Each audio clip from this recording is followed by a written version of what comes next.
안녕하세요. 운동이야기의 김 교수입니다.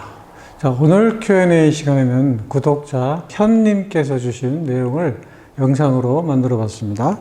자, 안녕하십니까. 교수님 강의를 듣고 있는 타 대학 학생입니다.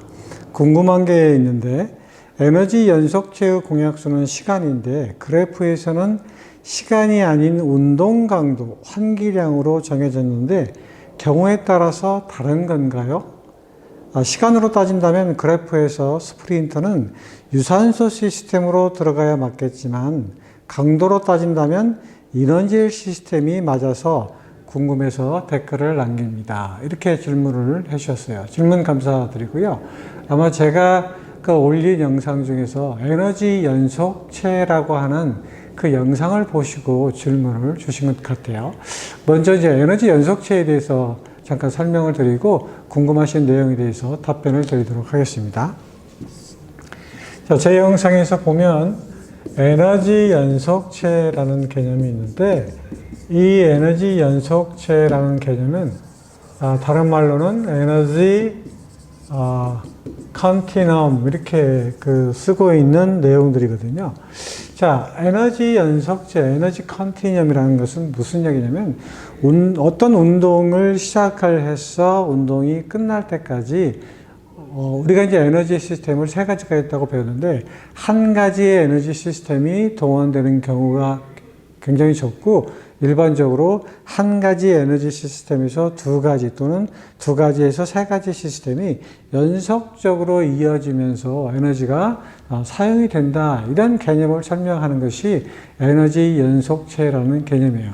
마치 빛의 그 파장이 스펙트럼처럼 이렇게 보여주는 것처럼 무지개의 색깔이 보여주는 것처럼 쭉 에너지 생성 과정이 연결되어 있다. 이렇게 표현하는 거죠. 그래서 제가 에너지 연속체의 개념을 표현할 때 이런 그래프를 그렸을 거예요.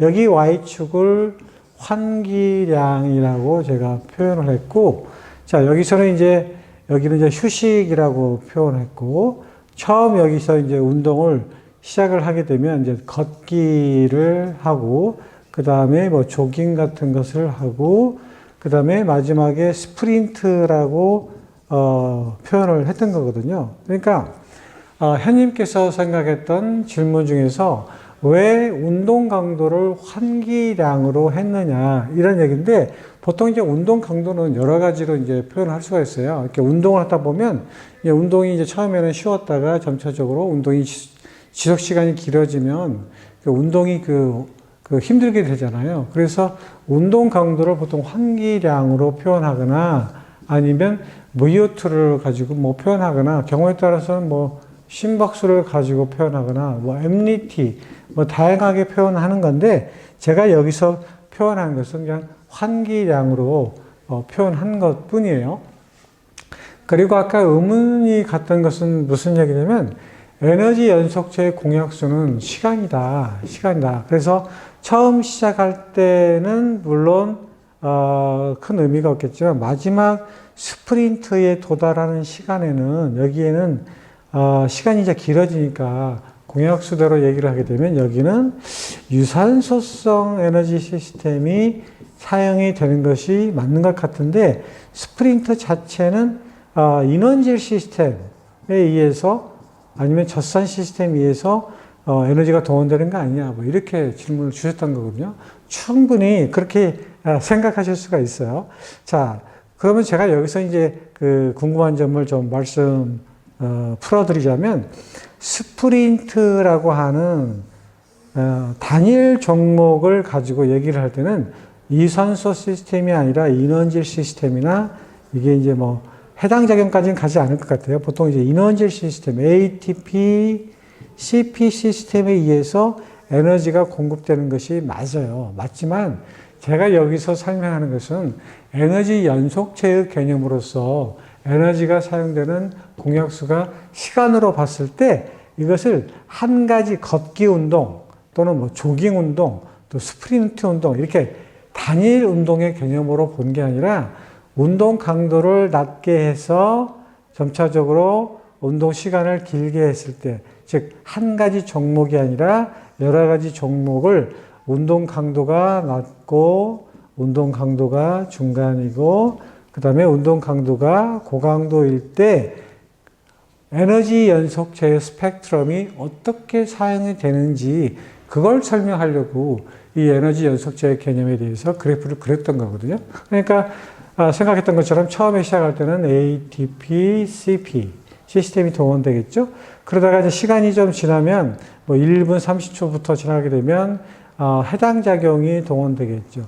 그러다가 유산소 시스템도 동원되고, 이렇게 유산소 시스템이 동원되다가 운동 시간과 강도가 강해지면 다시 해당 작용이 동원되고, 그 다음에 유산소 해당 작용이 동원되고, 마지막에는 스프린트라는 운동으로 가게 되다 보니까 운동 강도가 어떻게 되죠?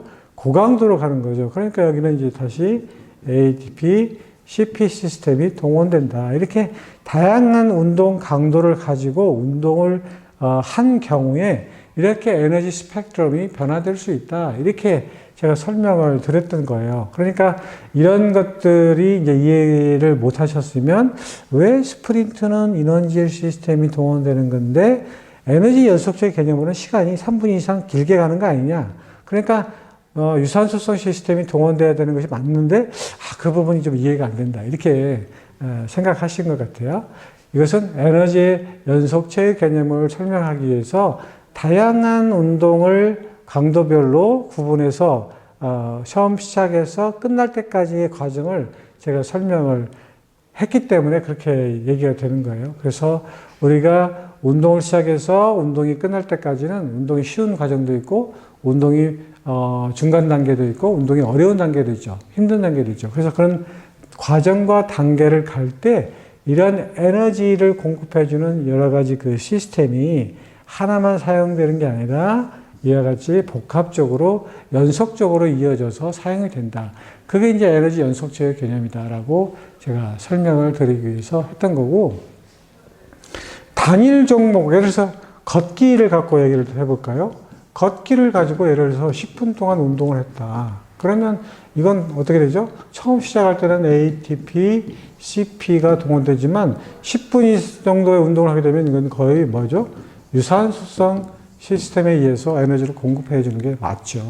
또 현님께서 말씀하셨던 스프린트는 보통 10초 전후에 다 끝나는 운동이잖아요. 그러니까 이건 단일 종목으로 보면 당연히 이것은 뭐냐면 ATP, CP에서 당연히 에너지가 공급되는 것이 맞습니다. 그러니까 이런 경우는 에너지 연속체, 단일 운동으로 가지고 따져보면 에너지 연속체의 개념이 아니라 이것은 에너지 연속체의 개념보다는 이제 공약수인 시간으로서, 단일 종목은 시간으로서 이제 결정을 지을 수도 있는 거죠.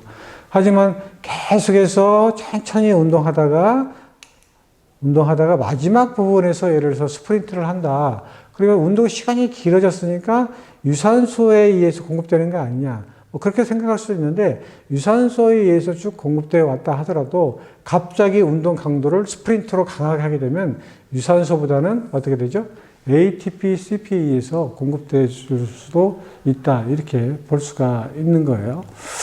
자, 그래서 여러 가지 에너지 시스템이 이렇게 섞여 있으면 예를 들어서 해당 작용과 유산소성 시스템이 복합적으로 섞여 있는 운동이다. 이렇게 생각이 된다고 하면 보통 비율이 6대4 정도 또는 7대3 정도 이렇게 섞여 있다고 봤을 때 이 정도 섞여 있으면 이런 복합 운동은 보통 우리가 유산소 운동이다. 이렇게 보통 불러주는 것이 보통 일반적인 견해입니다. 따라서 우리가 골프라는 운동을 얘기할 때 여러분 보통 무슨 운동이라고 얘기하죠? 골프는 유산소 운동이다. 이렇게 표현하고 있잖아요. 하지만 골프의 스윙 같은 것을 보면 이건 뭐죠? 거의 다 ATP, CP에 의해서 공급되는 그런 운동이에요. 하지만 우리가 골프라는 것은 스윙하고 나서 상당히 오랜 동안 그 시간을 걷잖아요. 그래서 전체적으로 유산소와 ATP, CP의 개념을 봤을 때 주로 유산소의 비율이 상당히 높은 거죠. 그래서 우리가 본래 이제 골프는 무슨 운동이다라고 물어보면 유산소 운동이다. 이렇게 얘기를 하는 것이죠. 자, 오늘 현님께서 궁금해 하셨던 그 내용에 대한 충분한 답변이 됐으면 좋겠습니다. 타대학 학생인데 제 영상을 보고 또 질문을 주셔서 다시 한번 감사의 말씀 드리겠습니다. 다음 영상에서 다시 찾아뵙도록 할게요. 안녕히 계세요.